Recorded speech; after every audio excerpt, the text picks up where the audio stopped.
एक छोटे से गांव में एक प्यारी सी लड़की नामक लीला रहती थी। लीला एक बहुत ही सपनों से भरी औरत थी। उसके पास एक अद्भुत स्वप्न था। वह हमेशा से चाहती थी कि वह सितारों के साथ सफर करे। एक रात जब चांद की रोशनी में गांव में शांति थी, लीला अपने छत पर खड़ी थी और सितारों की तरफ देख रही थी। वह उनकी चमक को देखकर हर बार आश्चर्यचकित होती थी। गांव में लोग लीला को पागल समझते थे, क्योंकि उन्हें लगता था कि सितारों के साथ सफर करना असंभव है। लेकिन लीला ने अपने सपनों को हार नहीं माना। एक दिन लीला के पास एक जादुई तारे आया। वह तारे ने उससे कहा, अब तुम्हें तुम्हारे सपनों को साकार करने का समय आ गया है।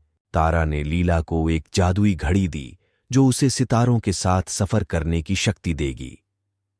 लीला खुशी से झूम उठी और अगले सुबह तत्काल रवाना हो गई।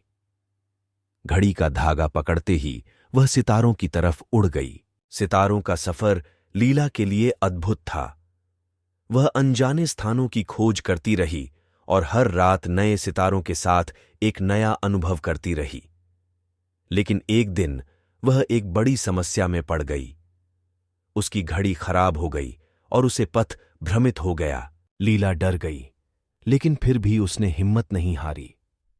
उसने अपनी मेहनत और साहस से एक नई घड़ी बनाई और फिर से सितारों की ओर रवाना हो गई। अंत में लीला ने अपने सपनों को पूरा किया और सितारों के साथ एक अद्भुत सफर किया। वह अब अपने गांव में वापस आ गई और सभी को अपने अनुभव के बारे में बताया। लीला की कहानी हर किसी को यह सिखाती है कि हमें हमेशा अपने सपनों का पीछा करना चाहिए, चाहे हमारे सामने कितनी भी मुश्किलें क्यों ना आएं। और सपनों को साकार करने के लिए हमें हमेशा धैर्य और मेहनत से काम करना चाहिए।